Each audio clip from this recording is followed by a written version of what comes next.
Cruzando as Conversas. Oferecimento Galeazzi Sul. Há 40 anos a evolução dos metais. Associação dos Oficiais da Brigada Militar. Defendendo quem protege você. O Badesul valoriza você. Valoriza o Rio Grande. Conte sempre com o Badesul. E Porto Color. Boa noite. Começa aqui na RDC mais uma edição do Cruzando as Conversas, o seu programa de análise e debates.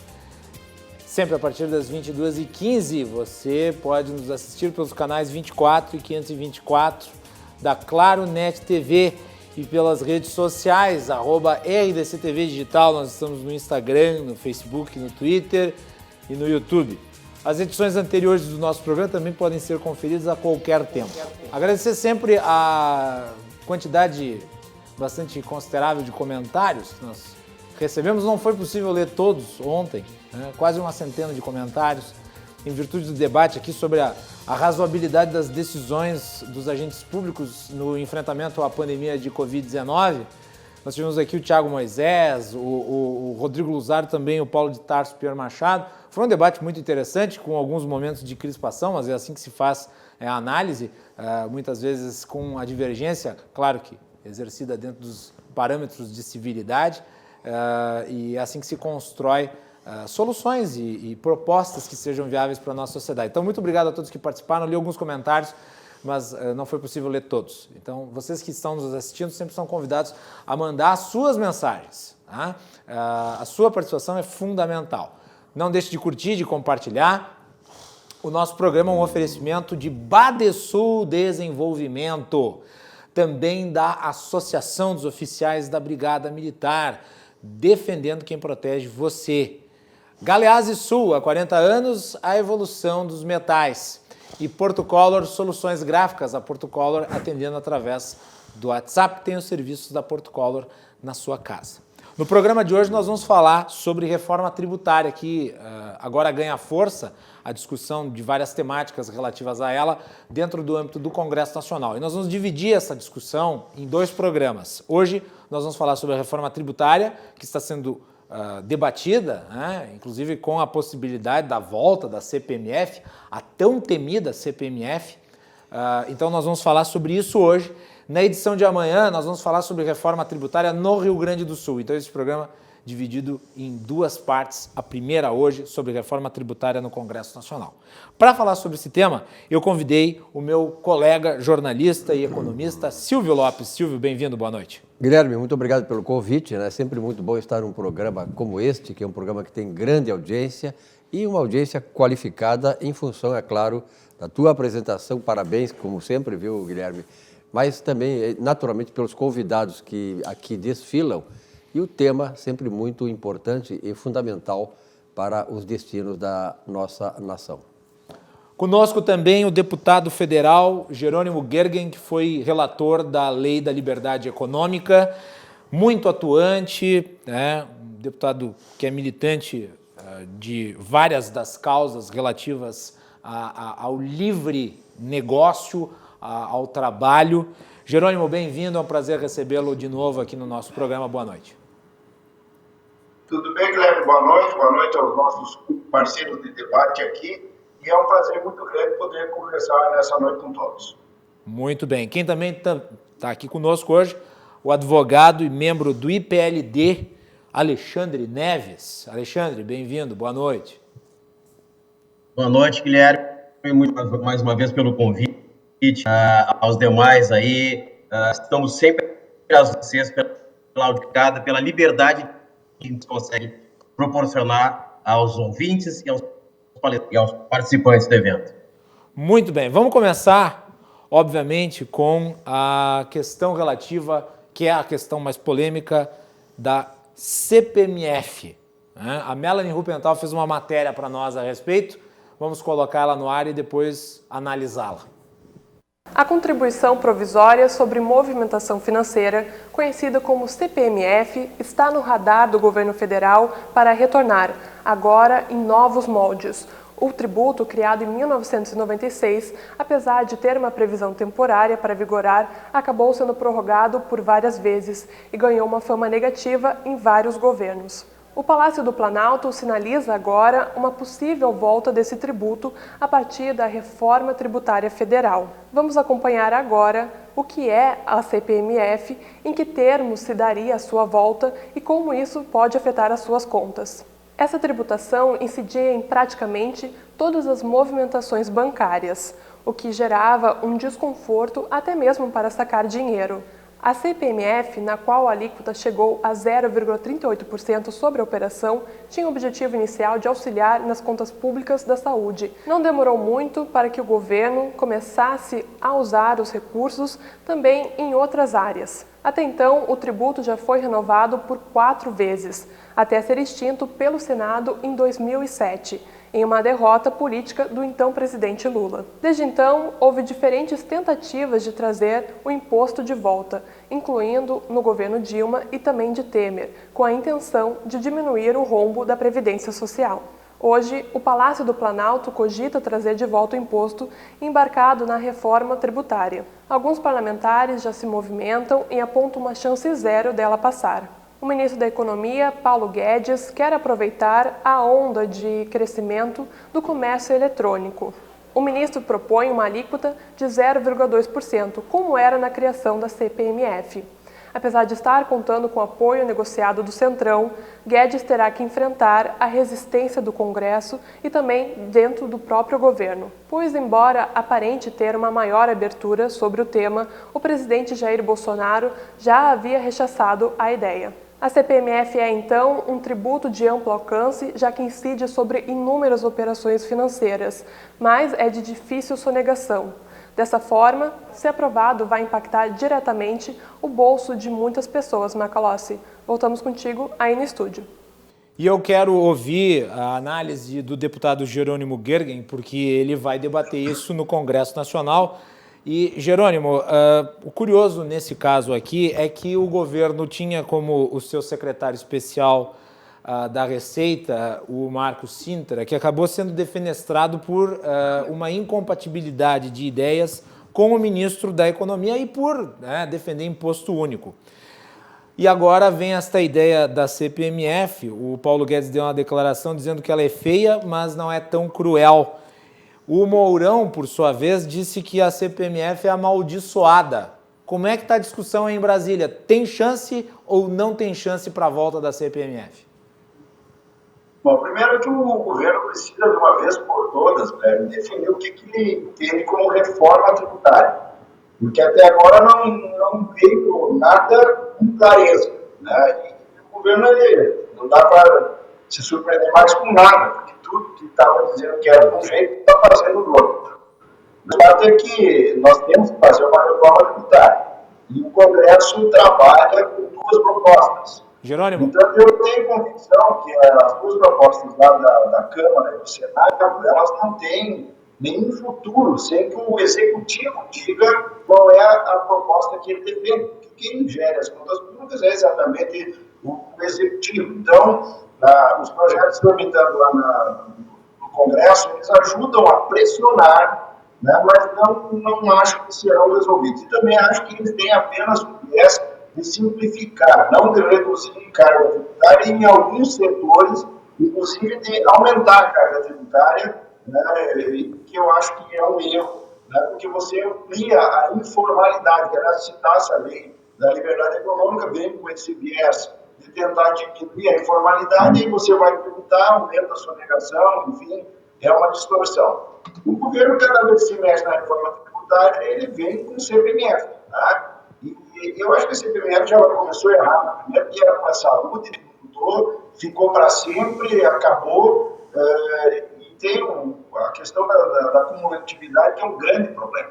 E isso maculou, inclusive, o debate. Eu lembro que eu defendi por um tempo o tema do microimposto, porque eu penso, sim, que de alguma forma a gente tem que ter a tributação da nuvem, né? Porque não pode sobrecarregar, mas a mais comprar a nuvem, você ter o mercado formal e físico cada vez vai ficar mais impossível de ser competitivo, né? E essa proposta é fundamental que venha. O que eu percebo? Vai haver uma queda de braço, né, o Congresso, através dos dois presidentes da Câmara e do Senado, vai querer mostrar força, vai querer empurrar os projetos deles. Eu não apoio como estão, tem que alterar para apoiar, e o governo vai tentar mesmo fazer a CPMF. Acho que o governo começa muito mal. O governo deveria mandar uma proposta e talvez criar um ambiente de convencimento diferente. Assim ele já largou a notícia, né, talvez para fazer um teste, não sei. Membros de partido... Jerônimo, tá conseguindo me ouvir direito? É porque e apoio, e o Rodrigo já disse que não apoia a votação. Jerônimo, então nós vamos ter uma queda de braço que, no meu ponto de vista, inviabiliza a criação da CPMF por todas essas razões. Jerônimo, eu vou pedir só para que tu talvez consiga colocar um fone de ouvido aí para melhorar o teu áudio conosco. A conexão tá boa, mas o teu som tá um pouco estridente. Acho que porque tu está sem fone de ouvido. Se tu conseguir colocar um fone de ouvido, vai melhorar muito a comunicação conosco. Eu acho que eu vou reingressar na sala que talvez resolva. Perfeito. Vamos aqui com o Silvio Lopes, então, a análise dele sobre o CPMF. Vai lá, Silvio. Na verdade, né, aqui no Brasil é o seguinte, essa CPMF, ela foi criada exatamente para ser um imposto único. O problema é que se cria um imposto aqui e ele se torna mais um imposto. O deputado Jerônimo Guerra, que tem uma experiência nisso, eu só comparo ele, assim, o conhecimento dele, com o do ex-governador Germano Rigoto, que é um grande profeta dessas mudanças, sobretudo em cima da reforma tributária, que seja mais justa no país. E o grande problema, viu, Guilherme Macalossi, o Guerra tocou num dos aspectos que é a cumulatividade de impostos.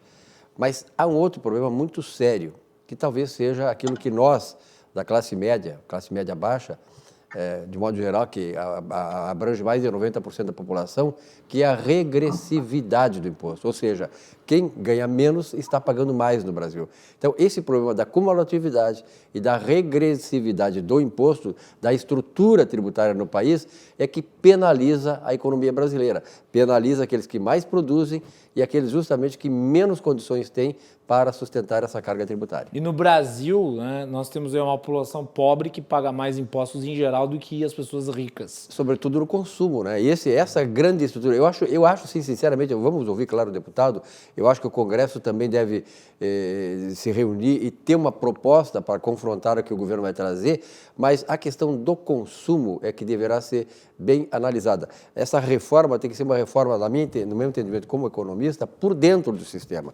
A criação de um novo imposto e tal, seja que modelagem venha a se dar para a CPMF, um novo imposto, mas com o modelo da CPMF antiga, não vai prosperar, não tem como prosperar. Não é só digamos assim, a oposição política, como, sobretudo, a oposição empresarial que existe nesse aspecto. Então, portanto, eu vejo que a questão do consumo, por exemplo, 1 quilo de açúcar eu compro, digamos, se uma pessoa ganha R$1.000, ela paga o mesmo valor de quem compra e ganha R$10.000. Esta é a regressividade que deve ser melhorada no sistema. Vamos ver se agora o Jerônimo, com fone de ouvido, consegue se comunicar melhor conosco. Deputado, está preparado, hein? Guilherme, eu não tenho fone de ouvido aqui, porque lá no quarto tem a senhora dormindo lá, que trabalha aqui em casa. Então eu vou ter que falar mais perto, mas agora melhorou um pouco, né? Melhorou, já está bem mais entendível, perfeito. Conseguiste ouvir então, as falas do Silvio? Não peguei, eu vi que ele concordou com o tema da cumulatividade ali, até ali depois eu saí. Então eu ia te lançar uma pergunta, porque esse foi um governo que foi eleito com um discurso liberal e de crítica à elevação de tributos. Entretanto, agora está se discutindo a criação de um tributo novo. Se vai ser dos mesmos moldes da CPMF antiga, se vai ser com um novo tipo de tributação, o fato é que imposto novo. Não acha que isso configura-se numa espécie de estelionato eleitoral? Você vai levar para esse lado uma série de compromissos que o governo não honrou, né? Inclusive a relação dele com o Centrão, por exemplo, né? Se for aprovar o apoio do Centrão, Silvio e demais que nos acompanham, ainda tem um problema do preço disso, né? Imagina, diante de um quadro de desgaste enorme que isso trará para quem votar, quanto será cobrado em cargos, em emendas, em estrutura estruturas que o governo terá que abrir mão, porque isso é pago com dinheiro público. Né? Então, mas eu estando lá já há 3 legislaturas, eu confesso para todos, não vejo ambiente político para que nós tenhamos a aprovação da CPMF. Quero ser muito sincero. É impossível? Não é. Mas a base de governo que o governo está montando, incluindo o meu partido, né, eu já apoiava o governo, não tem problema nenhum. O meu apoio não é para o Bolsonaro, é para o Brasil. Então eu apoio o governo porque eu tenho que fazer o Brasil dar certo. Né, mas ele não dá ao governo uma base muito consistente. Talvez ele tenha próximo de 150 parlamentares, um pouco mais fiéis agora. Né? Talvez, não sei se chega tanto. Né? E não dá, de forma alguma, para aprovar um tema desta relevância. Muito bem, vamos ouvir também a opinião do Alexandre Neves. Alexandre, qual que é a tua avaliação em relação à CPMF? Bom, eu queria só dar um outro viés para a conversa. O deputado Jerônimo faz parte de 2 outras comissões, uma dele muito importante, que fala de moeda virtual, e a outra que trata de débito máximo. E o que nós temos, pelo menos a minha visão, enquanto advogado trabalha aí com direito bancário e na prevenção e combate à lavagem de dinheiro. A CPMF, que na verdade ela começou a ser gestada em vez, lá com Itamar e Fernando Henrique, e em 2007, né, falava de movimentações financeiras. O que o Guedes está focado é muito eletrônico. Ele está de olho que agora, em junho desse ano, a 20 bilhões, com um aumento de 17% em junho, no meio da pandemia, e com um aumento de 10% pela inflação do ano passado. Enquanto ele fala de tributação do pagamento eletrônico, eu quero chamar a atenção para você que ele está de olho, de alguma forma, na entrada em vigor do PIX, que é o pagamento do Bacen. Né? Eu não vou defender e também não sou. Vamos falar o que isso vai acontecer. Num pagamento do e-commerce, pagando a Netflix, pagando qualquer situação do e-commerce, o comerciante que recebe via cartão, ele é escravo daquilo que a gente chama de MDR, que é a taxa que ele paga mesmo no débito, que gira entre 2,5% a 5% do que ele recebe. A partir do momento que eu começar a usar o Pix, que é o pagamento instantâneo, através de um QR Code, seja ele estático ou seja ele dinâmico, né, eu tiro da frente aquela ferramenta de pagamento chamado cartão de crédito, e o lojista, o vendedor do e-commerce, ou que estiver recebendo o pagamento, ele para de pagar esse MDR, que é só pelo direito dele receber. Sim. E troca isso para uma alíquota de 0,2, de 0,4, 2 dividido para 0,2 para cada um, não sei em qual medida, mas com certeza o Guedes está de olho no pagamento instantâneo, no PIX. E se nós formos olhar para o PIX e trocar essa tributação de 0,2 por uma estabilidade financeira, né, e um regramento, tirando um pouco do mercado o papel moeda, e devemos lembrar que hoje o Gedel aí teve prisão domiciliar, com 52 milhões num apartamento, e de alguma forma também o nosso ex-secretário lá no Rio de Janeiro, com a mesma situação, o PIX veio a regular e a expurgar a moeda física, né? E então é uma troca da sociedade. Eu não estou aqui defendendo e também não estou aqui falando contra. Estou falando daquilo que eu posso falar agora, contribuir para os senhores, né? Que esse pagamento instantâneo, mesmo tendo essa tributação de 0 a 2, né? Ele vem em benefício do pequeno, do vendedor, que troca, repito, as taxas pesadíssimas do cartão por uma tributação, que é infinitamente menor. Bom, que impacto isso vai... pelo que eu entendi até agora, nós estamos focados, o Guedes focou no pagamento eletrônico. Se for essa a situação, do ponto de vista de organização do mercado financeiro, de organização dos meios de pagamento, dos arranjos, eu vou ser sincero e vou botar aqui a minha mão palmatória. Eu sou favorável. Tá? Então, as contribuições iniciais eram essas, né? E vamos lá, vamos para o debate. Jerônimo, qual que é a tua avaliação em relação a isso que o Alexandre colocou? Olha, eu tenho que avaliar, na verdade, a condição política do avanço da CPMF. Eu sou contra, né? E eu entendo que a maioria dos meus colegas tem esse entendimento. Esse assunto já trouxe muito desgaste ao longo dos anos em que foi debatido. E a maioria da sociedade, eu vejo também ter essa contrariedade. Então, para o meu ver, né, a minha posição mais importante, ela não é o debate propriamente ou puramente técnico. Isso eu tenho essa convicção que falei na etapa anterior. Eu gostaria apenas de trazer aqui, Guilherme, esta consideração. Eu não vejo um ambiente político, né, para que a gente, eu já fiz com alguns argumentos, mas eu queria deixar esta leitura do cenário político que eu entendo muito difícil de se poder avançar lá na Câmara e no Senado. E, Jerônimo, por que tu acha que o governo, eu não sei por que tá vendo um barulho, eu acho que da tua conexão, Jerônimo, talvez esteja mexendo em alguma coisa aí, mas tá... Não, eu estou parado aqui, mas realmente eu escuto um barulho, né, mas não tem... Acho que nós estamos... Estou na cozinha, está todo mundo dormindo lá, né? Então eu peço desculpa.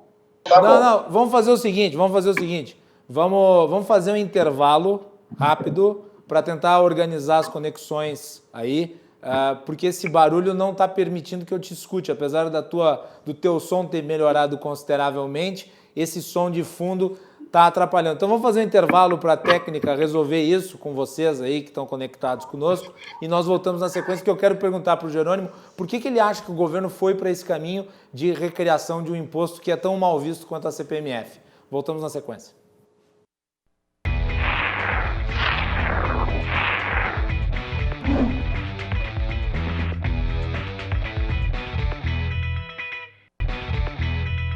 De volta aqui com o Cruzando as Conversas, o nosso programa é um oferecimento de Badesul Desenvolvimento, de Galeazzi Sul, há 40 anos, a evolução dos metais. Também de Portocolor Soluções Gráficas, a Portocolor atendendo através do WhatsApp, tem os serviços da Portocolor na sua casa. E também da Associação dos Oficiais da Brigada Militar e do Corpo de Bombeiros, defendendo quem protege você. Olha, você que está nos acompanhando sempre pode mandar a sua mensagem através das nossas redes sociais, @RDCTV Digital. E você nos assiste pelos canais 24 e 524 da Claro Net TV. No programa de hoje nós temos a participação do jornalista e economista Silvio Lopes, do deputado federal Jerônimo Gergen e do Alexandre Neves, que é advogado e membro do IPLD. Nós tivemos um pequeno problema de conexão no primeiro bloco, mas é importante ressaltar o seguinte: nós estamos num país que tem estruturação muito frágil e mesmo aquilo que é privatizado não funciona muito bem.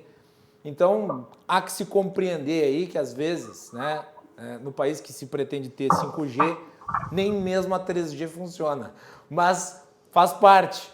Vamos ver se agora a gente consegue conversar melhor com o deputado Jerônimo. Eu ia perguntando para ele, ao fim do primeiro bloco, por que ele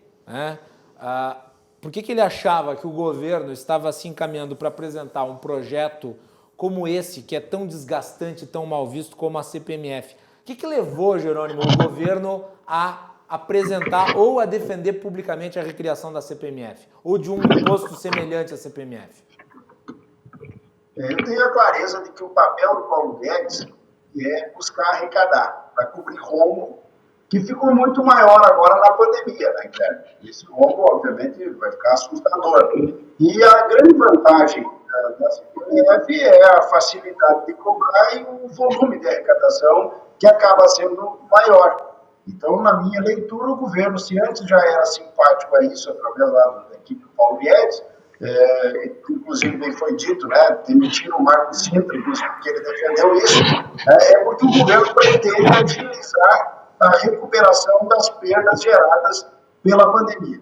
E considero exatamente isso. A preocupação do Paulo Guedes é fazer caixa. No entanto, ele não apresentou, e talvez nem apresente, algo estrutural. que é o que o Brasil precisa, para nós termos a realidade da redução de carga tributária, que é o mais importante e que o brasileiro não aguenta mais. Deputado, o senhor está falando aí, eu acho que essas coisas estão muito bem centradas, porque, na verdade, o Brasil é um país deficitário do ponto de vista fiscal, mas esse é um problema. Por exemplo, o seu partido, o PP, apoia o governador Eduardo Leite aqui no Rio Grande do Sul. E ele, ontem, lançou um projeto aí também de aumento de impostos para fechar o caixa. Quer dizer, a questão do governo federal é a mesma dos estados. E quando eles assumem, eles veem que a realidade é diferente daquela que eles antecediam, que encontrariam quando faziam a campanha eleitoral. Então, como é que nós vamos sair dessa situação? Quer dizer, o governo precisa arrecadar, pelo menos manter o seu nível de taxação capaz de manter o Estado funcionando, mal ou bem. A saída qual seria, deputado? Só antes do Jerônimo responder, que o Jerônimo mencionou aqui o déficit das contas públicas e a necessidade de reforçar o caixa. O Instituto Federal Independente, que é órgão ligado ao Senado Federal, estimou que esse ano nós vamos ter um déficit de 877 bilhões de reais nas contas públicas. Quer dizer, incrivelmente o pior resultado de todos os tempos, disparado. E, obviamente, é necessário, de alguma maneira, combater, né, esse endividamento, mas essa questão envolvendo o CPMF, que é um imposto que incide sobre consumo e transação bancária, ela, obviamente, acaba transitando no campo da capacidade contributiva das pessoas. E mesmo que sejam alguns poucos centavos a cada operação, de centavo em centavo, a galinha enche o papo. E hoje as pessoas não têm dinheiro para abrir mão nem mesmo de centavos, né, Jerônimo? Mas aí, Guilherme, o Silvio me traz uma análise aqui que o Rio Grande do Sul tem uma situação terrível, tá? E tanto o Eduardo quanto o Bolsonaro fizeram um discurso na campanha e depois que ganharam tiveram que refazer o discurso, né? Isso é claro. O pagamento de salário em dia, não aumentar impostos, isso tudo já foi por água abaixo. E eu estou muito preocupado, tenho cobrado do meu partido ainda, eu vou esperar mais essa semana, que são os 15 dias que o governador alegou como pico, né?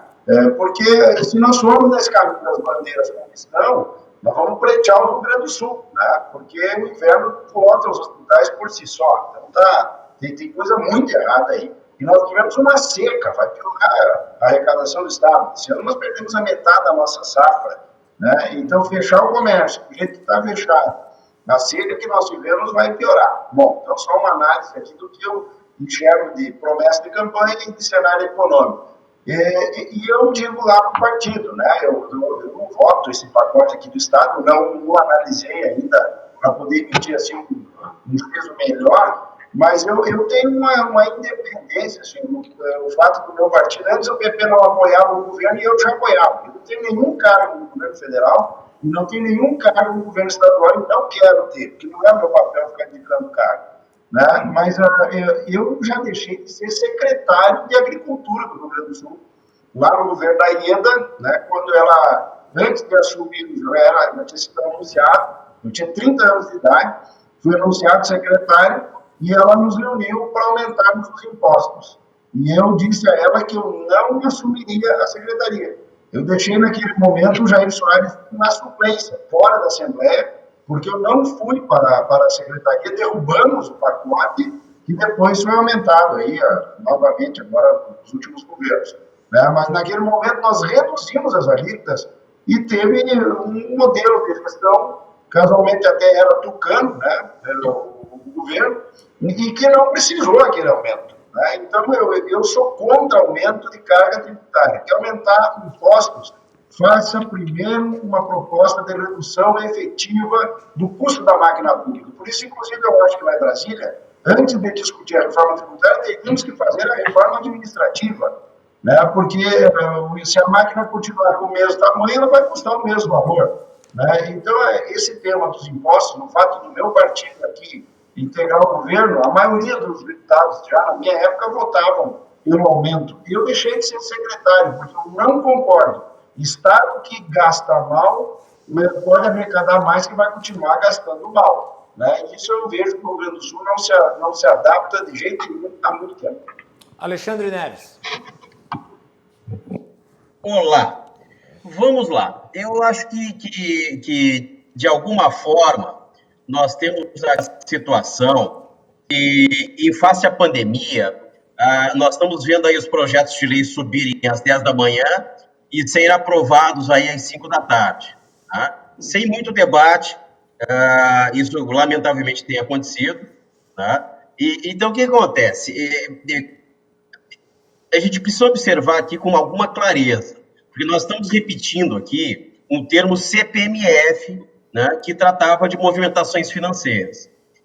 O que foi colocado agora é o imposto Alexandre? sobre pagamentos.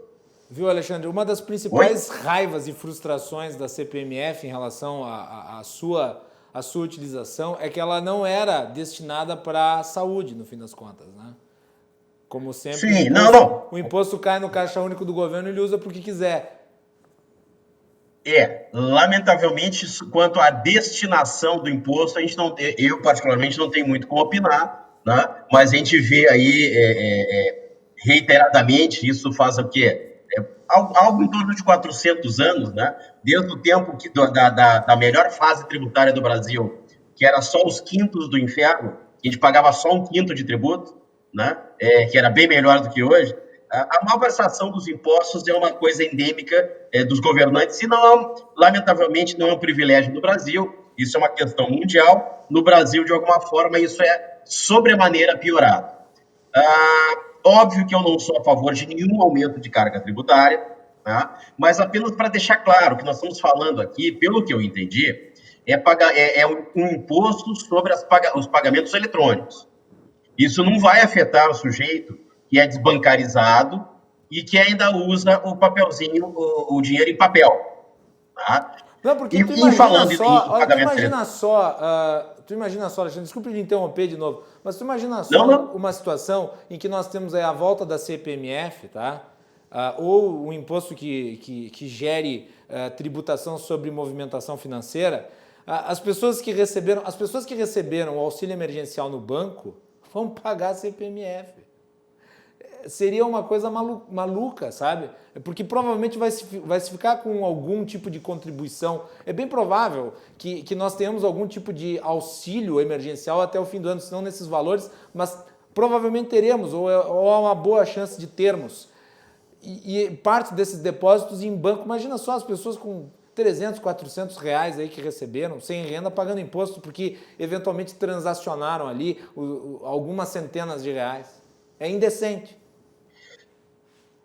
Mas veja bem, aí precisamos pedir aqui a ajuda do texto legal, né, para compreender se será exatamente isso que vai acontecer, ou se nós vamos ficar na seara dos pagamentos eletrônicos.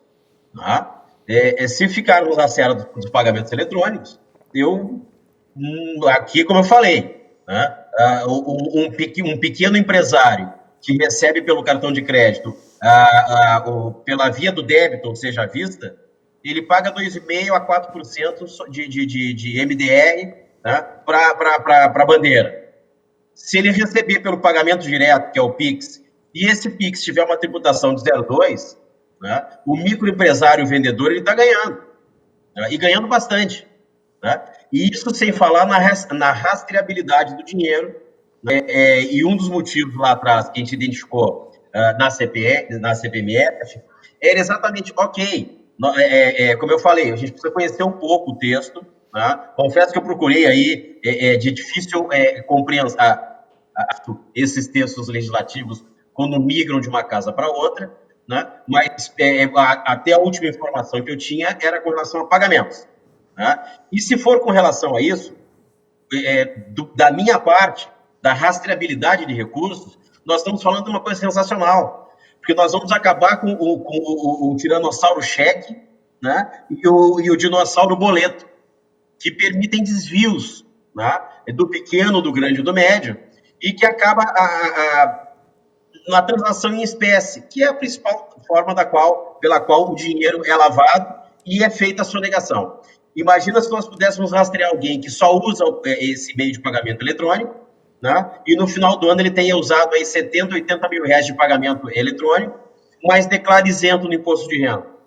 Como é que fica essa situação no encontro de contas no final do ano, como base de cálculo desse imposto que talvez nós estejamos chamando de uma forma equivocada e se for assim, talvez o Guedes tenha um pouco de razão, causa um pouco de pânico, de espécie, me parece quase que uma doença infecto-contagiosa. Falaram no CPMF, não estou falando aqui da má versação.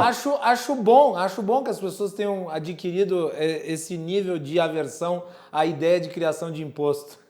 Isso é positivo, porque antigamente se criava os impostos e ninguém dizia nada, e daí foi subindo a nossa carga tributária até chegar a 40%. Tarifa bancária também era criada a cada dia, mais uma tarifa, e onerava de sobremaneira o coitado do trabalhador que recebia o seu salário e além das tributações da folha, né, que é uma outra situação que eu acho que tem que ser levada à discussão, até que ponto nós teremos, de fato, a desoneração da folha de pagamento como uma moeda de troca para esse novo imposto que se cria sobre os pagamentos eletrônicos. Né? Muito bem. No momento de pandemia, onde os empregos desaparecem, me parece que não foi muito esclarecida ainda. Qual é a moeda de troca e se essa moeda é par e passo com relação a esse aumento da carga tributária, em tese, no que se refere aos pagamentos. Como é que fica, de fato, a desoneração da folha? Pelo que eu entendi aqui, nós estamos atingindo salários a partir de R$ 1.050 ou R$ 1.090, com a desoneração, e no que isso implica na geração de empregos na economia, nesse momento de desaparecimento total, quase, lamentavelmente, dos empregos. Silvio Lopes. O deputado Jerônimo Gergen colocou uma questão importante, eu acho que é fundamental, deputado, que é a questão, o senhor falou aí do Estado, qual é o Estado que nós precisamos ter, né? Eu acho que o Estado é gigante no Brasil em relação ao que ele faz, o que ele devolve para a sociedade. A Fundação Getúlio Vargas, agora o Macalossi citou o dado aí de 40% da carga tributária do país sobre o PIB. Na verdade, a Fundação Getúlio Vargas, que é onde eu estudei, eu tenho os dados aqui, 32,08%, a média. Então, nós, para efeito macroeconômico, a gente sempre trabalha, como economista, trabalha com termos médios. Então, a média brasileira é 32,08%. Claro que tem setores em que a tributação é 55%, 60% e tal. A média dos países desenvolvidos é de 56%. Ou seja, nós estamos bem abaixo da média dos países desenvolvidos. Mas eu lhe pergunto, deputado Jerônimo Gergen, o senhor que trabalha nesse setor, que tem especialista também até nessa questão, qual é o clima do Congresso Nacional para que esta reforma administrativa possa fazer a cirurgia, né, que é necessário fazer para reduzir o tamanho do Estado e torná-lo mais imponente naquilo que é necessário que seja? Por exemplo, hoje, a questão da saúde mostra claramente que o Estado não está funcionando nesse setor específico. Vai lá, Jerônimo. Aqui também, o Alexandre fez uma ponderação de um outro ponto de vista.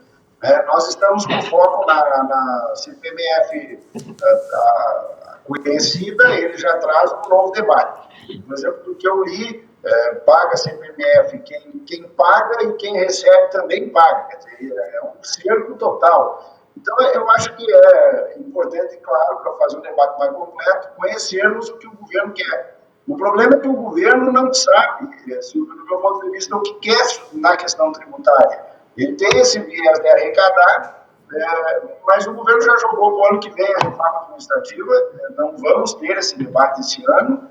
O Estado, enquanto máquina, cresceu agora na pandemia, porque mais do que nunca a presença do Estado está existindo, e nós precisamos ver a verdadeira proposta. Para mim, o que o governo quer é aumentar rápido a arrecadação, né, e não fazer propriamente uma reforma tributária. A reforma administrativa, eu não vejo cenário, porque o governo no ano que vem já entra na metade do fim. E temas mais polêmicos, normalmente, ou se faz no início do governo, como já foi feita a reforma da Previdência, que não foi uma reforma da Previdência, tínhamos que fazer, mas foi um mecanismo para fazer caixa. Uma hora dessa, a Previdência vai começar a explodir de novo, porque as pessoas vão voltar a se aposentar, por uns 4, 5 anos está tudo bem, né? 6 talvez. Agora, isso que tu... normal anterior. Não normal agora, depois da pandemia, com esse tamanho de rombo. Acho que a Previdência não aguenta mais muito tempo. Então, uma pergunta objetiva, assim, qual é o ambiente da reforma administrativa? Não sei se o governo quer fazer. Quanto menos nós vamos poder debater, porque se não existe a proposta, nós não temos como fazer a discussão. Alguns pontos aí sobre a fala do deputado Jerônimo que eu acho que são importantes e já devolvo para ele comentar também. Primeiro, o governo ficou num impasse de entregar os projetos da reforma administrativa e da reforma tributária no início do ano, antes da pandemia. Tanto demorou para entregar os projetos que hoje se faz piada com o Paulo Guedes, que seria o ministro da Economia da semana que vem. Quer dizer, semana que vem vamos entregar o projeto, semana que vem vamos entregar o projeto, e no fim das contas não entregou projeto nenhum até agora. Né? E ainda tem as máscaras, né? E com relação... Que era 40 milhões de máscaras. Testes. E com relação a esse ponto que tu citaste aí da reforma previdenciária, da economia, o fôlego fiscal que ela gerou, e ela gerou um fôlego fiscal, por mais que ela tenha sido muito atenuada no seu efeito original, né, por meio de destaques, por meio da retirada dos estados e municípios, por meio da não mudança do sistema, enfim, mesmo assim ela criou um fôlego fiscal. Agora, é importante ressaltar, com esse resultado, né, que é previsto para as contas públicas neste ano, em um ano nós já vamos ter um prejuízo, nós já vamos ter um gasto que é equivalente à economia que a reforma da Previdência pretendia alcançar em 10 anos. É isso aí. Né, Jerônimo? Por isso que a reforma da Previdência já se foi. Já se foi. E tu achas, portanto, que nós vamos ter que discutir isso daqui a pouco de novo? Nós já teríamos, né? Porque nesse prazo de 10 anos, dava para imaginar que lá pelo 6º, 7º ano teria que começar a fazer alguma coisa já para tentar reformar, digamos assim, né? E imagina agora. Agora piora muito mais essa situação. Muito bem. Vamos, já que nós estamos falando sobre ideias de propostas de reforma, a Melanie também preparou uma matéria específica sobre isso. Como está o andamento das propostas e a expectativa de votação? Vamos lá, Melanie. Investidas e fracassos na tentativa de aprovar uma reforma tributária ao longo do tempo no Brasil. O tema voltou a ser bastante debatido e também visto como uma prioridade pelo governo de Bolsonaro. Rodrigo Maia, presidente da Câmara de Deputados, sinalizou que nos próximos dias irá voltar com a discussão da pauta. A proposta analisada foi entregue pelo deputado Baleia Rossi, líder do MDB. Vamos acompanhar agora o que prevê a proposta e, se aprovada, quais serão os impactos nas contas públicas. O objetivo do governo é a simplificação. É a ideia transformar 5 tributos em apenas um, chamado Imposto sobre Bens e Serviços, o IBS. A proposta é que esse tributo unificado substitua os impostos PIS, CONFINS, IPI, ICMS e também ISS. A mudança se daria de forma gradual, estimando 10 anos de transição e sem redução da carga tributária. A reforma terá caráter nacional, com alíquota formada pela soma das alíquotas federais, estaduais e também municipais. Os estados e municípios determinam suas alíquotas por lei. Ela incidirá sobre a base ampla de bens, serviços e direitos, tributando todas as utilidades destinadas ao consumo e será cobrado em todas as etapas de produção e comercialização. O objetivo da reforma, então, é diminuir a complexidade da tributação brasileira hoje. Segundo o Banco Mundial, uma empresa brasileira leva 1.958 horas para pagar tributos, enquanto a média de 190 países pesquisados é de 206 horas. Rodrigo Maia segue a discussão sem a presença do Senado. Em fevereiro, uma comissão mista foi montada para analisar e unificar as principais propostas sobre o tema. Porém, o debate foi paralisado pela pandemia. Maia passou as últimas semanas pressionando o presidente do Senado, Davi Alcolumbre, para retomar o debate sobre a reforma tributária. Mas Alcolumbre sinalizou que não possui disponibilidade no atual momento. A proposta exige o apoio de 308 dos 513 deputados. Maia tem como meta aprovar a reforma tributária ainda em sua gestão, que se encerra em dezembro. Ele estabeleceu como objetivo votar a PEC entre agosto e setembro. Macalossi, voltamos contigo aí no estúdio. Muito bem, nós estamos recebendo comentários aqui, hashtag CPMF não. Recebi 3 aqui no meu WhatsApp. Silvio. A proposta do Baleia Rossi é que parece mais estruturada, mas ainda assim tem outras, né? O problema é que, como o Jerônimo disse, o governo não foi atrás de nenhuma, assim, para bancar essa proposta ou para dizer o que ele queria a respeito. E fica nesse mar de incertezas, por isso nós estamos debatendo o tema. Até porque... Oi. Fale, Jerônimo. E tem mais um fator. Essa aceleração que o Maia propõe tem por trás a eleição da presidência da Câmara. Tá? O Rodrigo quer mostrar a força. Como líder da minha bancada, o deputado Arthur, que também é candidato a líder, hoje é o grande interlocutor do governo. Então, vocês não deixem fora do radar a discussão da força da presidência da Câmara. E eu já vi essa disputa no dia que votamos a data da eleição. Inclusive, a bancada do meu partido mudou toda a posição. Eu manter a data. Mas a maioria mudou, porque ia ficar muito perigoso, tanto para o líder da minha bancada, quanto para o Rodrigo, ver quem tinha mais força, e eles resolveram fazer um acordo aí. Mas na CPMF e na reforma tributária, o Rodrigo vai querer mostrar a sua articulação aprovando o projeto que é dele, que ele capitaneia lá na Câmara com a lei. Muito bem, importante ter essa visão aí sobre o bastidor político no Congresso Nacional, ainda bem que temos junto conosco hoje o deputado Jerônimo. E que tem sensibilidade política para isso, né? Mas, sabe, Macalossi, deputado e o Alexandre, eu tenho conversado com muitos empresários em palestras aí sobre essa questão tributária, e eu não vejo, assim, deputado Alexandre Macalossi, eu não vejo, assim, que haja um consenso, pelo menos das entidades empresariais, no sentido de que a solução para o Brasil é a reforma tributária. Por exemplo, aqui em Cachoeirinha, no Centro das Indústrias, tenho conversado com vários empresários, o Rogério Pons da Silva, que é um dos empresários também que ali é interlocutor da casa, e na visão deles e outras entidades comerciais e industriais do país, e aqui do Rio Grande do Sul, o mais importante do que a reforma tributária é a adaptação, a melhoria na infraestrutura do país. Eles citam, por exemplo, a questão, tu mesmo falaste agora, Macalossi, a questão da internet, né? Que é hoje uma integrante da estrutura de negócio no país. O negócio se desenvolve através disso também. É muito precária. E é muito precária, por isso mesmo. Então, eles entendem que a questão a estrutura, por exemplo, de estradas, de rodovias, de ferrovias, a questão que se coloca também é a que diz respeito a fornecimento de matérias-primas. Citam, por exemplo, a Braskem. A Braskem hoje é um monopólio do polipropileno.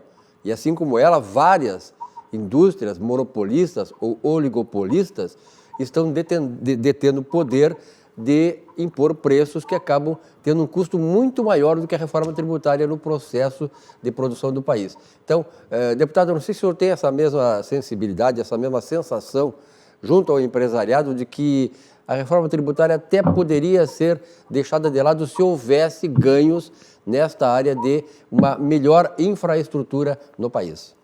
Vai lá, Jerônimo, depois o Alexandre. Não tenho essa percepção. Eu vejo que o custo do Brasil envolve essa infraestrutura, né? Mas o custo tributário tira totalmente a competitividade. E isso obriga, o Estado obriga o crescimento da informalidade.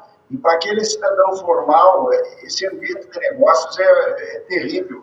E eu posso afirmar isso porque, como relator da Lei da Liberdade Econômica, andei pelo Brasil afora, conversei com todos os segmentos, e isso eu não tenho como concordar com a mim. O custo do Brasil, em termos de infraestrutura, é um problema. Mas a carga tributária hoje, o algoz, quem quer crescer, quem quer empreender, veja um super simples, por exemplo, né, que seria uma coisa para salvar os pequenos, isso é uma hipocrisia, é para deixar o cara pequeno a vida inteira, porque se ele crescer, ele vai quebrar pagando imposto.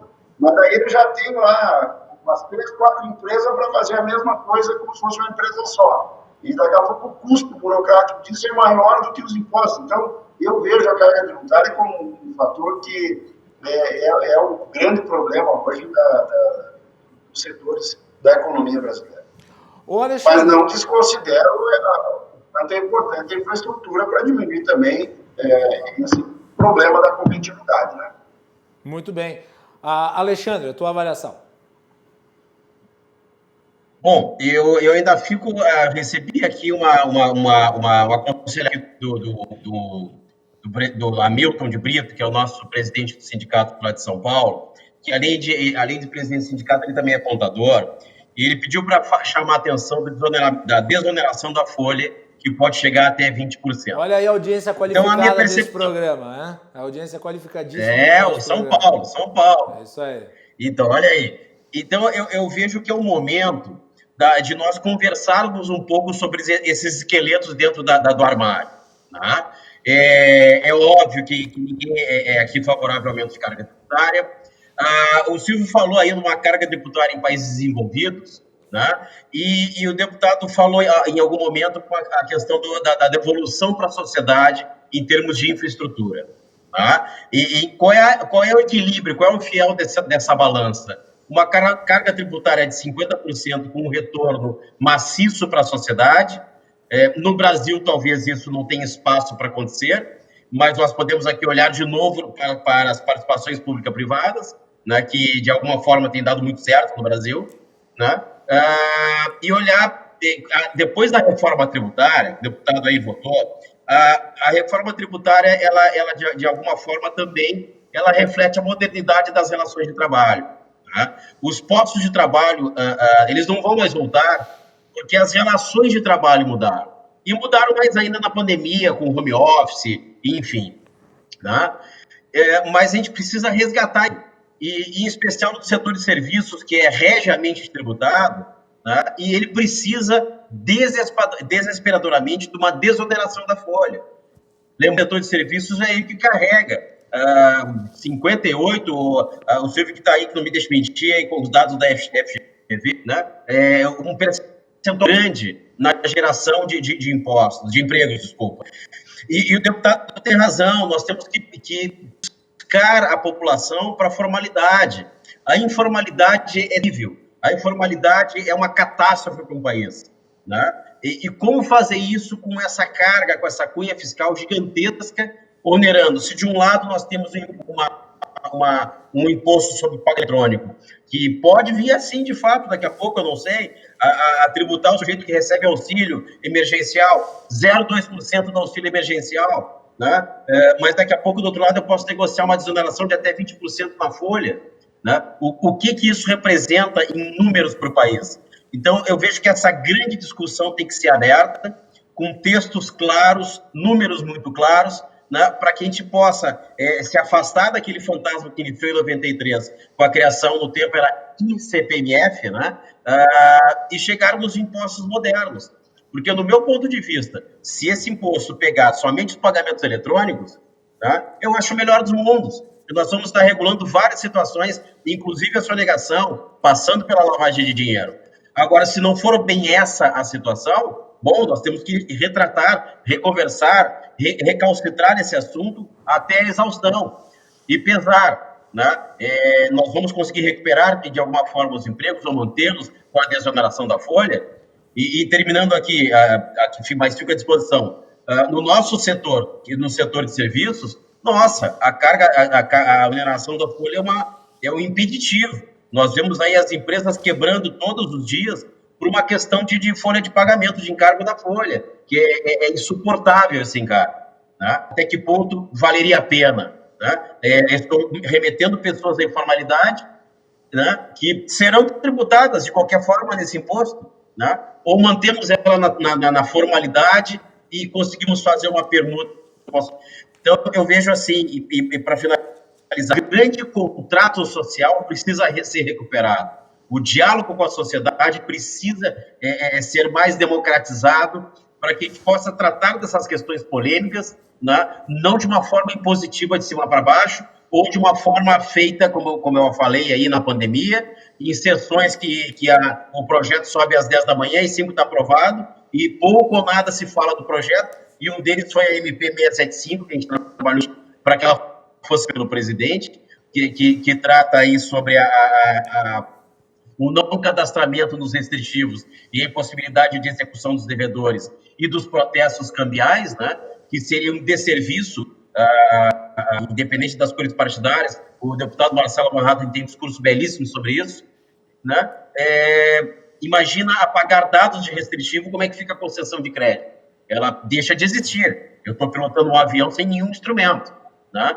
Então, a convocação que eu faço é: vamos falar mais sobre isso. Nós precisamos trazer os setores produtivos. A turma lá de Cachoeirinha, que o Silvio falou, poxa, tem uma turma forte lá, né? Vamos ouvir isso para colocar isso em debate. Sair como eu falei, do preconceito com relação à sigla e também de um preconceito com total razão de aumento de carga tributária, a negociação com a sociedade, se é que ela vai existir de fato. Olha só, eu gostaria que o deputado Jerônimo comentasse, depois, obviamente, girar a roda aqui com o Silvio e também com o Alexandre. Eu peguei aqui os indicadores relativos ao Corporate Tax Statistics Database, que é da OCDE. Né? E o Brasil é o 4º país do mundo que mais tributa empresas. Isso supera todos os países da OCDE. O Brasil tem o objetivo de entrar na OCDE, né? Então, está publicado aqui pelo Roberto Eleri, no site Misses Brasil. No Brasil, a alíquota máxima do imposto de renda de pessoa jurídica é de 15%. No entanto, há uma sobretaxa de 10% sobre o lucro que ultrapassa determinado valor. Mas não para por aí. Há também a CSLL, que é a Contribuição Social sobre o Lucro Líquido, cuja alíquota pode chegar a 32%. O PIS, cuja alíquota chega a 1,65%. COFINS, cuja alíquota chega a 7,6%. PIS e COFINS incidem sobre a receita bruta. Há também o ICMS, que varia de estado para o estado, cuja média é de 20%. E também o ISS municipal. Jerônimo, fica difícil de empreender num país que tem esta carga aqui e tem esse tipo de voracidade, inclusive, sobre o faturamento das empresas. Né? Por isso que eu respondi a pergunta do Silvio, né? Que eu considero justamente essa questão da carga tributária um gigantesco problema, né? Quando nós falamos da falta de infraestrutura, que é importante, mas o tributo é o que mata todo mundo que quer empreender no Brasil.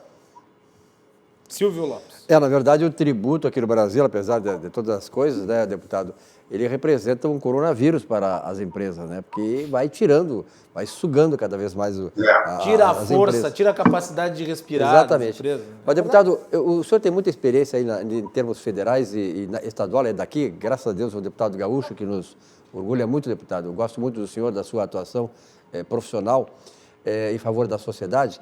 Como é que nós vamos fazer para compatibilizar, digamos, uma reforma tributária federal com a questão do ICMS dos estados? Por exemplo, ao longo do tempo, e me lembro muito bem que eu comecei a acompanhar a economia brasileira e mundial na década de 70, se estabeleceu uma guerra fiscal entre os estados, os governadores cedendo parte do ICMS para um empreendimento empresarial, para o investimento, mas não cobrando devidamente a contrapartida que era prometida pelo investidor.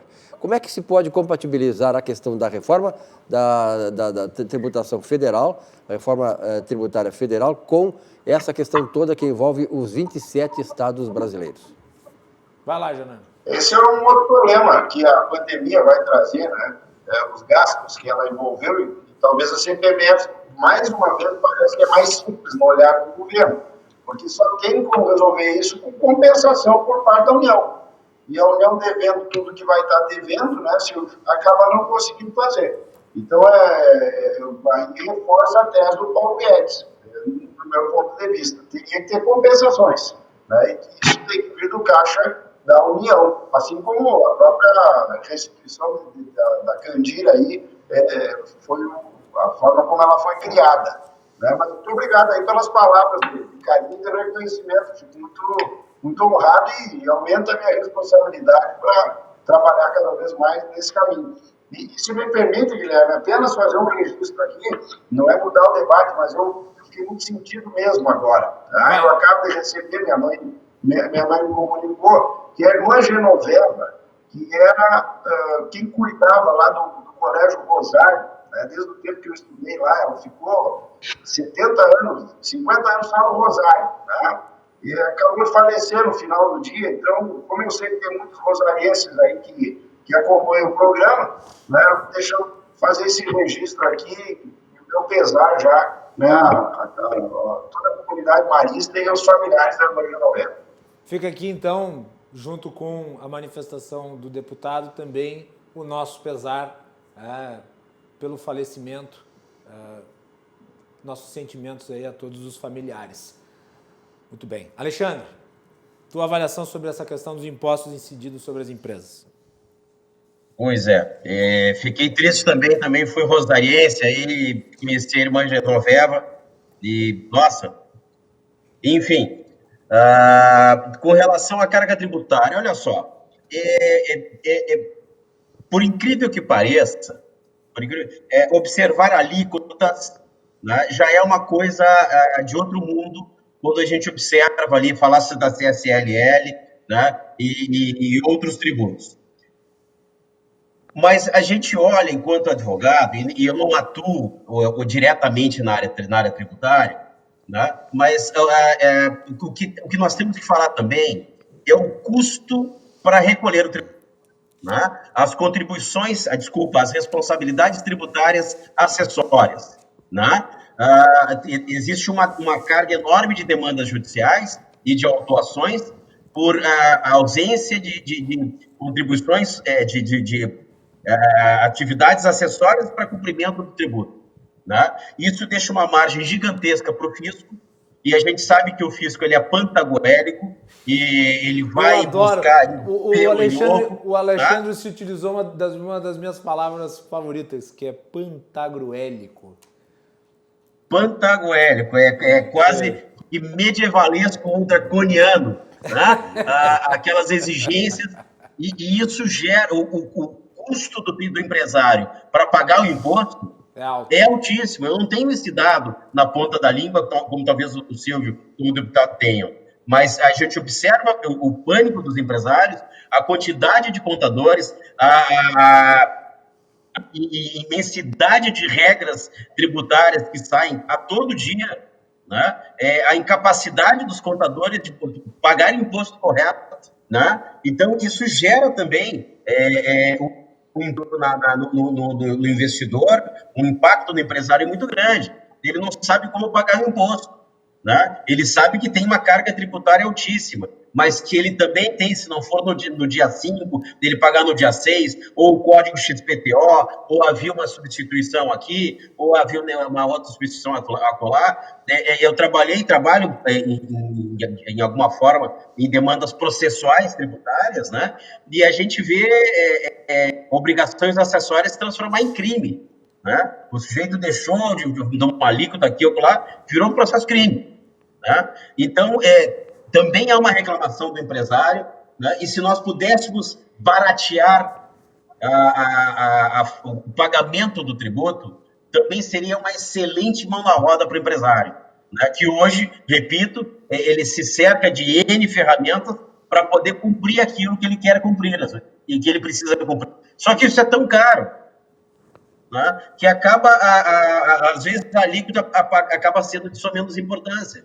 Né? A gente vê impostos aí, ISS, que às vezes não é um imposto que impacta tanto, mas a regra feita pela prefeitura tal ou qual é tão imbricada, tão complicada, né? Que o custo daquilo ali só para pagar aumenta sobremaneira. Né? Então, acho que também é uma outra situação que nós devemos conversar. Se de algum momento, de alguma forma, esse novo imposto, eu vou sair daqui hoje com a pecha de defensor, e não é essa a minha visão. Né? Mas se esse novo imposto também contribuir para baratear o pagamento de imposto, olha como é que é nos Estados Unidos. O sujeito dá o preço e fala, last tax. O IVA ali é pago na hora. Não tem sonegação, não tem parcelamento, não tem refis, não tem 400 contadores para preencher uma guia. Né? É fluido, é fácil. Uma das formas pelas quais o sujeito sonega é que ele não consegue encontrar qual é a tomada que eu ligo esse imposto. Não sei, tem 400 formas de fazer o pagamento. Né? Isso incentiva também. Viu, Alexandre, me alio a ti nessa questão aí, porque um dos objetivos de uma reforma tributária que seja justa é precisamente simplificar o pagamento de impostos. Eu tinha esse dado, eu não estou lembrado agora, do que representa, digamos, a função do contador, dos contadores. Hoje, uma empresa média tem 10 a 12, 15, até mais contadores para dar conta do recado, ou seja, para ele digerir toda a complexidade da legislação e fazer com que o empresário se defenda, às vezes, do fisco, né? Porque é complicado, realmente. Eu, como economista, não tenho essas coisas pormenorizadamente na minha profissão, porque eu sou economista e não sou contador, mas, na verdade, é um problema muito sério, inclusive, Alexandre, de criação, de estímulo para que muitas pessoas venham a empreender. Quando ela vê que tem toda aquele arcabouço todo institucionalizado de estrutura tributária que ela nem imagina que tivesse, ela acaba desistindo. Então, é também um desestímulo aos negócios no país, essa questão toda da falta de simplificação no pagamento e o alto custo que isso demanda para as empresas, sejam elas pequenininhas, médias ou grandes. Deputado Jerônimo, só para a gente já se encaminhar para o fim aqui, mas temos uma mensagem aqui do Verno Damer. Ele fala sobre a questão do empréstimo para mês, que foi mencionado no contexto de medidas de combate à pandemia, mas até agora nada ainda. Isso chegou a ser discutido aí no Congresso ou em Brasília? Semana passada nós concluímos a votação. Agora, hoje eu já tenho informações que o Pronamp, por exemplo, já começou a sair. Eu não lembro agora como é que está essa situação de sanção no veto, mas nós terminamos a votação semana passada da questão das leis. Tá? Então, talvez ainda esteja cumprindo esse trâmite de sanção no veto, né? Mas já tem sinais aí de que o Pronamp já está sendo acessado. Então, não há mais o que fazer em termos de votação. Agora é colocar na prática mesmo lá, né? Muito bem. Mensagens aqui dos nossos ouvintes. O César manda um abraço para o deputado, lhe parabeniza pelo trabalho, César Trohan. O Gilberto Elias, ele diz que esse é um tema importante, chega de pagar imposto e de criar imposto. E esse é meu pai. Oi? Esse é o meu pai que está nos acompanhando. Opa! Olha aí, hein? Show de bola! César é de Cachoeiro. Olha aí, então, um abraço para o Gergen pai, que está nos acompanhando aí. O fruto não cai longe do pé, como se diz, né, tio? O Luciano Welter está dizendo que tem que cobrar CPMF só de quem ganha acima de 10 mil por mês. E o Rogério Pontes, mas é difícil fazer isso, né? É complicado. Isso é difícil fazer, né? Não é assim. O Rogério Pontes da Silva diz: a reforma tributária é uma maquiagem que ilude a todos do ponto de vista de redução de preços. Redução de impostos é rapidamente assimilada e a lei da oferta e procura se impõe. Temos que aumentar a oferta de indústrias de base, polipropileno, aço, cimento, fertilizantes e serviços como telefonia, energia elétrica, comunicação e bancos. A grande mídia é parceira desses grupos que impõem monopólio privado às demais indústrias, sufocando o crescimento e impedindo a capacidade de competição externa.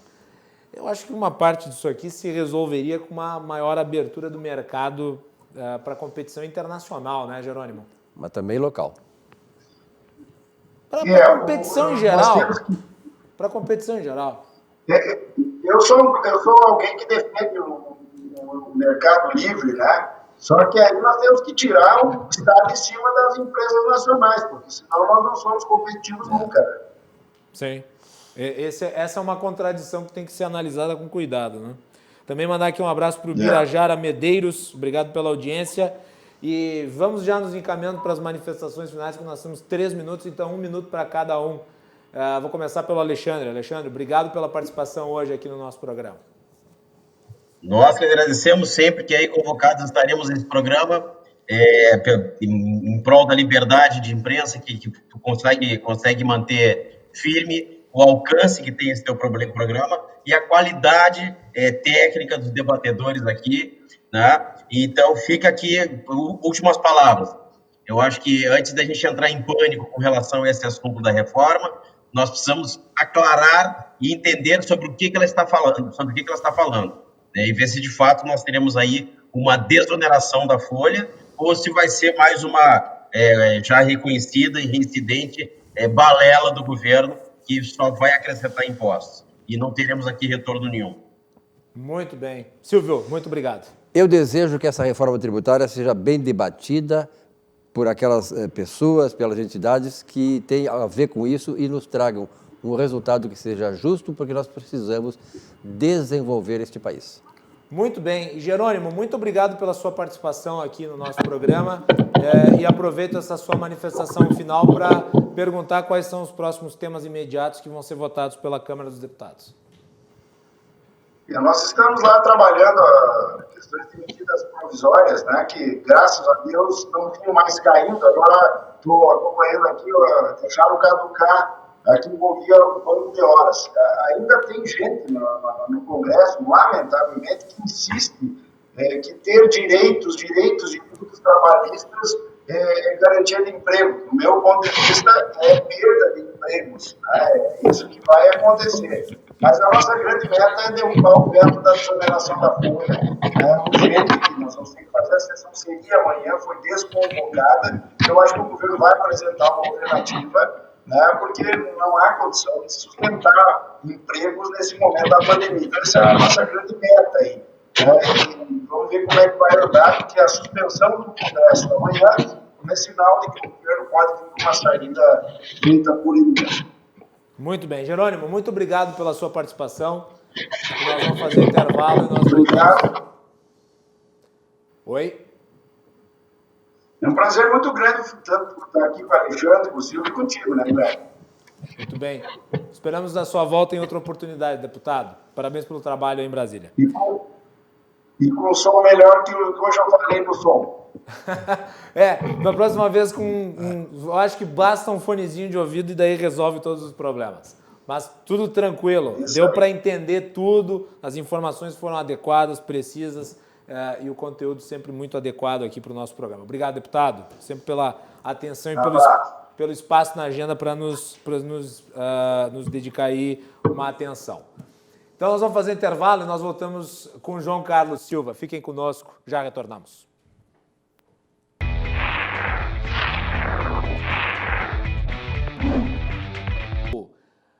E também de a Associação dos Oficiais da Brigada Militar, defendendo quem protege você. Galeazzi Sul, há 40 anos, a evolução dos metais. E Porto Color, soluções gráficas, a Porto Color atendendo pelo WhatsApp. Nosso último bloco sempre com a participação de João Carlos Silva, aqui conosco, falando dos bastidores do poder, direto de Brasília. João, boa noite. Boa noite, Macalós, tudo bem? Como vamos? Tudo tranquilo. João, estávamos aqui falando antes com o deputado Jerônimo Gergen, eu, Silvio Lopes, tivemos a participação também do Alexandre Neves, e o deputado Jerônimo falava sobre a questão da CPMF, que não há nenhuma chance, ou pelo menos ele se coloca 100% contrário à hipótese de a CPMF ser aprovada. Como é que está aí? Qual que é a tua avaliação em relação à discussão de reforma tributária no Congresso Nacional? Essa ideia de uma nova CPMF, de um imposto parecido com a CPMF, tem algum jeito de andar para frente ou está condenada a ser mais um tiro de festim? Condenada desde o nascedouro. Hoje eu conversei com o presidente Rodrigo Maia durante alguns minutos e trocamos algumas considerações e toquei no assunto da possibilidade da CPMF. O presidente Rodrigo Maia disse que, dependendo dele, tem a mínima chance desse assunto prosperar na Câmara dos Deputados. Aliás, foi uma invenção da recriação da CPMF, já debatida velozmente por economistas e por analistas, por ex-ministros da Fazenda, que acham que é um despropósito essa criação da CPMF no momento desse que o país vive. Mesmo se for recriado como um novo imposto, com outro nome, caracterizado de CPMF não vai passar no Congresso. Congressista nenhum tem interesse em aumentar a taxa tributária do país, onde você já paga um acúmulo excessivo de impostos e você não tem quase que nada revertido para a população. Quer dizer, isso, nesse momento agora, é praticamente impossível. Segundo o que nós conversamos aqui nos 2 primeiros blocos do programa, isso seria em virtude da necessidade de se ter algum caixa a mais, visto as despesas gigantescas do governo acumuladas aí com as políticas de combate à pandemia. Mas o que se observa, por exemplo, do caixa, vamos lá, essa questão agora do auxílio emergencial, quantas e quantas pessoas que não têm a mínima necessidade usaram esse artifício, esse benefício? Milhares de pessoas, milhares. E quem realmente precisa não teve acesso ao benefício. Então, para que você vai recriar um novo imposto para você fazer caixa no momento em que desproposital, politicamente incorreto, não vai passar? Eu acho que essa ideia já nasceu morta. O país, para você ter um fluxo de caixa, o que vai acontecer? Os estados vão ter que apertar os cintos na questão principalmente dos servidores públicos. Eu acho que depois da pandemia, muitas demissões vão ocorrer, já está ocorrendo, né? Sim. E isso para tentar aliviar pelo menos o caixa dos municípios e dos estados. Um outro detalhe importante, hoje, conversei demoradamente com o presidente da Frente Parlamentar Brasil-China BRICS. O Banco do BRICS foi criado ontem, aprovado pelo Senado. O deputado Fausto Pinato muito preocupado com a questão dos investimentos chineses no Brasil. Ora, os chineses são os maiores investidores que nós temos aqui no país. Os estados dependem muito dos recursos da China nos projetos que estão em andamento e nos projetos que estão vindo aí já a serem estudados. Quando você vê essa questão ambiental do Brasil, quando você vê o ministro das Relações Exteriores não abrindo a guarda, não abrindo um diálogo com a comunidade, com os chineses, isso é preocupante. Por que é preocupante? Governadores do Nordeste hoje fizeram um manifesto virtualmente com o deputado Fausto Pinato, preocupados, aquilo que eu venho dizendo. Por que estão preocupados? Porque a China coloca nos estados um volume altíssimo de recursos. E se a China resolver tirar pelo menos 40% ou 50% dos investimentos e não fazendo com que os projetos andem, ou que os projetos tenham um volume enorme de crescimento, os estados vão passar dificuldades absurdas. Então, o país precisa ter o pé no chão, o governo principalmente, e o general Milton Mourão, presidente, tem dito isso, disse isso ontem, disse isso hoje já, a preocupação do Brasil com uma política externa cabível para que a política interna do país também se sustente. E caso contrário, teremos enormes dificuldades. E não é criando CPMF, criando novos impostos. O Brasil não precisa de novos impostos, não. O Brasil precisa de uma reforma tributária emergencial. Muito bem. João, outro assunto que nós discutimos muito essa semana parece estar caminhando para um fim, que é a crise envolvendo Gilmar Mendes e as Forças Armadas, porque hoje, segundo a jornalista Mônica Bergamo, da Folha de São Paulo, houve uma ligação do presidente Bolsonaro para o Gilmar Mendes para conversar sobre essa questão relativa ao papel dos militares no governo. Ficou sabendo dessa ligação? Isso repercutiu Sim, em Brasília? Sim, o presidente Bolsonaro falou com o ministro Gilmar Mendes para tentar amenizar o volume acentuado de nervosismo da ala militar. E te digo mais, não foi um telefonema do presidente para colocar panos quentes, tentar amenizar a situação. O alto generalato está completamente fora do circuito da calma. Eles estão extremamente nervosos, estão exigindo um posicionamento do ministro Gilmar Mendes, que até agora não ocorreu. Até porque o ministro Gilmar Mendes tem aquela sua maneira habilidosa de conversar, de dar entrevista, de falar. Eles estão tentando dar uma dimensão menor ao fato. Só que os militares não estão aceitando isso. Aliás, eu imagino que a situação deva realmente ter chegado num nível de tensão muito alta para o presidente, para o presidente da República, Jair Bolsonaro, atuar pela primeira vez como bombeiro. Bombeiro. Nunca se viu isso. O presidente, que é o maior, é o Calígula, um Calígula praticamente. Macalossi. Dessa vez atuando para apagar fogo. Pois é. Macalossi. 2020 é realmente o ano do fim do mundo, João. Macalossi, como diria Charles de Gaulle, esse aqui não é um país sério. Não é. Tanto é que o sujeito que disse que o Brasil era o país o país do futuro cometeu suicídio. Pois é. E você quer saber mais? Já encontraram no currículo do ministro da Educação, o indicado, um probleminha. Qual? Eu não vi. Essa eu não vi. Tem um fake news ali. Qual? Você sabia disso? Não. De uma possível formação dele em uma universidade. Ah, é? Mas, meu Deus, mas quem é que faz análise curricular dos ministros do governo, né? Sim. Para você ver a que ponto chegamos. Nós estamos aqui, olha só, as próximas semanas... Aliás, viu, João, desculpe lhe interromper de novo, mas nós falamos essa semana, quando o ministro foi escolhido, que ele era muito parecido com o Carlinhos Brickmann, né?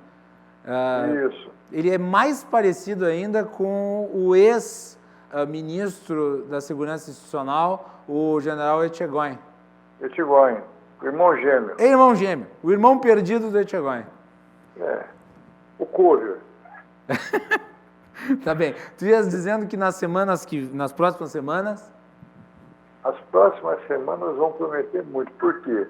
O Congresso Nacional, junto com os militares, afunilam para o presidente Bolsonaro retirar do governo o ministro das Relações Exteriores e o ministro do Meio Ambiente.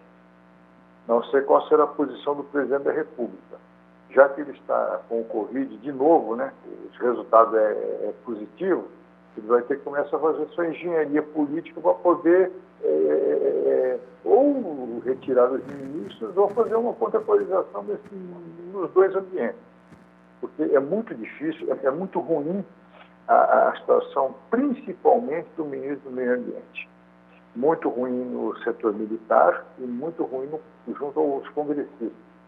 Porque os congressistas já unem, o próprio governo já viu isso, sabe que o ministro Salles tem muita ligação com o governador João Dória, está numa crescente, mas uma absurda crescente de impopularidade no estado de São Paulo. E é um concorrente do presidente Jair Bolsonaro em 2022. Tanto é que isso já deu uma amenizada. Uma outra coisa interessante, o ministro das Relações Exteriores já enfrenta problemas dentro da diplomacia. Por quê? Porque o ministro das Relações Exteriores, ele não teve nenhum cargo assim, de alto gabarito no exterior. Então, os diplomatas de carreiras antigos, a ala moça, como se diz, do Instituto Rio Branco, que não querem mais o ministro das Relações Exteriores. Ele é da carreira diplomática, mas ele não tinha ainda assumido uma missão no exterior, por exemplo. Ele estava para assumir. Ele era um diplomata de carreira recente, no caso. Sim, e ele cria problemas muito acentuados dentro da diplomacia brasileira. Isso para o país é muito ruim lá fora. O presidente da República tem muita coisa para mexer no seu governo. E outra, o Congresso Nacional já deu a linha. O Congresso Nacional quer que ele tire o ministro das Relações Exteriores e o ministro do Meio Ambiente. O Ricardo Salles, apesar de ser uma pessoa, uma boa pessoa, tem experiência, tem know-how, mas ele caiu no Ministério do Meio Ambiente para dar solução ao setor.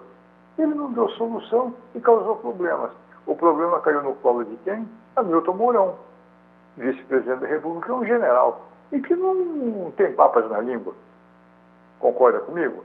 Com já certeza. Colocou a linha do jogo, já colocou o que tem que ser feito e o que deixou de ser feito. E o Aliás, que deixou de ser feito atingiu diretamente o ministro do Meio Ambiente.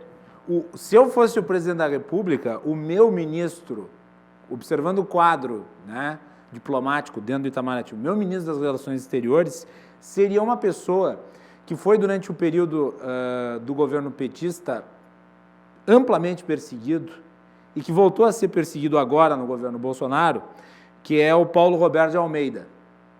Sim. Esse seria o meu ministro das Relações Exteriores. PRA é craque. É um liberal, um homem que tem currículo literário, um homem que tem experiência na área, e ele foi amplamente colocado de escanteio, escamoteado dentro do Ministério, em virtude da sua posição anti-ideológica, por assim dizer. Não sei se tu conheces ele, João. Sim, concordo com você. A ala ideológica que atingiu o governo Bolsonaro em vários ministérios, em vários setores, não foi benéfico para o governo, não foi benéfico para o país. Nós estamos vendo, todo dia nós vemos aí problemas que a ala ideológica colocou como gestão. Na verdade, não é gestão, é uma ingerência no governo que atrapalha o Congresso Nacional na amplitude das discussões com o governo. Por que eu digo isso? O oxigênio do parlamentar, congressista, o que são? Emendas parlamentares, cargos nos seus estados.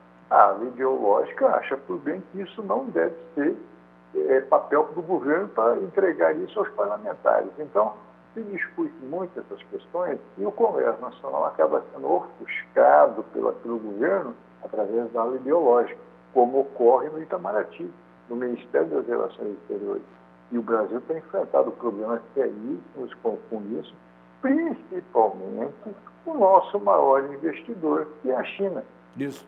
Aliás, o ministro Ernesto Araújo, ele é um causador de problemas para a Tereza Cristina, né? Que é a ministra que tem feito um trabalho excepcional aí na área da agricultura, e o Brasil, que tem um excelente know-how, que conseguiu consolidar o setor da agricultura, do agronegócio, como um grande player global e que vende muito para a China, está enfrentando dificuldades no momento em que nós dependemos ainda mais do agronegócio, e o agronegócio continua a trazer divisas para o Brasil, mesmo nesse momento.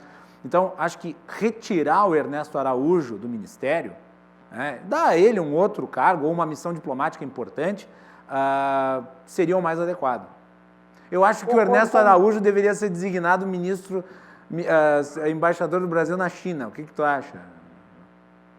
Olha, é um cargo interessante para ele, né? Pelo menos ele deixaria em silêncio. Porque toda vez, se você pega a cronologia, o cronograma político e idealismo da ministra Tereza Cristina, você vê que o Brasil só tem ganhos, tanto externamente como internamente. Certo? Ela busca investidores. Toda vez que a Tereza Cristina busca investidores, que a ala ideológica não gosta, eles vão lá e alfinetam a ministra. Consequentemente, quem que vem atrás alfinetando também? O ministro Ernesto Araújo, das Relações Exteriores. Então, isso é um problema natural que o país tem, dessa categoria ideológica, e acha que o Brasil tem que caminhar de uma maneira diferente. Não é por aí. Você não pode, o momento do país hoje, do mundo, você não pode espantar investidores. Não. O Brasil comete erros muito à luz do dia. Erros crassos. Com a China. Erros crassos. E mais, essas questões com a China, o país precisa parar e pensar, porque são investimentos de altíssimo nível, valores absurdos de investimentos no Brasil, de exportação, de importação. O agronegócio do Brasil alimenta o mundo. A China é nosso maior comprador de soja, leite em pó, toneladas e toneladas de exportações. Quer dizer, isso que são exportadas, esse pessoal precisa botar na cabeça que nós temos de recolher dinheiro.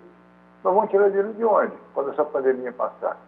Vamos tirar dinheiro dos investidores que estão no Brasil, valorizando o nosso agronegócio, prestigiando o nosso produto, e não podemos alfinetá-los. A cada momento você tem um problema para administrar, e você disse muito bem. Quando o presidente da República chega a dar uma de bombeiro, você tem que lembrar Charles de Gaulle, que disse que isso aqui não é um país sério. Muito bem. João, muito obrigado pela participação aqui. Voltas amanhã no nosso programa. Um grande abraço, muito obrigado a todos. Boa noite, sucesso. Aliás, que tu desligue. Audiência? Oi? Tá nos ouvindo ainda? Estou sim, claro. Acabei de pegar aqui uma notícia boa para nós encerrarmos a edição de hoje do programa, que é de ontem, na verdade, mas eu não tinha visto, mas mais uma vacina contra o coronavírus apresentou resultados muito promissores. Os ensaios clínicos do laboratório norte-americano Moderna apresentaram resultados promissores, e essa é uma das vacinas estudadas para proteção contra o coronavírus. Essa foi a primeira fase dessa vacina, e ela produziu anticorpos em 45 das pessoas testadas. Existem mais 2 fases aí de testes, lembrando que temos outras vacinas em estágios mais avançados, notadamente a vacina desenvolvida pela China e a vacina desenvolvida em Oxford, e aliás essas 2 estão tendo uma parte dos estudos sendo desenvolvidos no Brasil. Eu acho que até o fim do ano nós devemos ter a vacina liberada aí para imunização em massa da população. Acho que é uma boa notícia, né, João? Uma excelente notícia. O mundo precisa dessa vacina imediatamente, emergencialmente, porque a pandemia assolou todos, está dizimando pessoas, tirando vidas, causando problemas imensos no planeta. Então, a partir do momento que você tem uma vacina eficaz, você elimina todos os problemas, você dá uma nova vida, você vai dar uma nova cara para o mundo. A vacina vai ser igual a vacina de Sabin, vai ser uma nova cara para o mundo. É o que nós esperamos. João, muito obrigado, um grande abraço. Um grande abraço para todos. E amanhã nós voltamos aqui no Cruzando as Conversas para falar sobre reforma tributária no Rio Grande do Sul. Debate interessante. Nos acompanhe às 22h15. Uma boa noite a todos.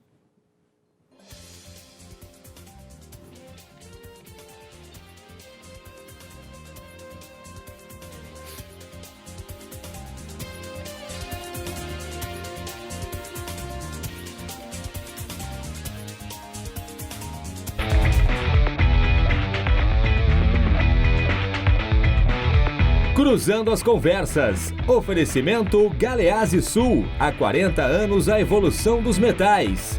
Associação dos Oficiais da Brigada Militar. Defendendo quem protege você. O Badesul valoriza você. Valoriza o Rio Grande. Conte sempre com o Badesul. E Porto Color.